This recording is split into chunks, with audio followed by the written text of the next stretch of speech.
చిల్లానా పేరేంటి కొత్తగా ఉంది? టేస్ట్ ఎలా ఉంటుందో అని అనుకుంటున్నారా? టేస్ట్ అయితే సూపర్‌గా ఉంటుంది. అందులో మనం ఇది రాగి పిండితో చేస్తున్నాం కాబట్టి హెల్తీ కూడా. డైట్ చేసేవాళ్ళు కూడా హ్యాపీగా తినేయొచ్చు. మరి లేట్ చేయకుండా ఈ చిల్లాని ఎలా ప్రిపేర్ చేసుకోవాలో చూసేద్దామా?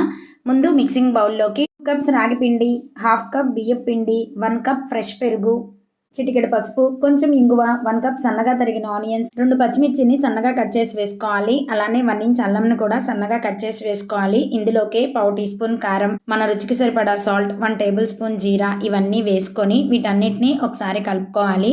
ఇవి కలుపుకున్న తర్వాత అందులోకి కొంచెం కొంచెంగా వాటర్ పోసుకుంటూ దోస బ్యాటర్ లాగా కలుపుకొని ఒక 10 నిమిషాలు మూత పెట్టి పక్కన పెట్టుకోవాలి.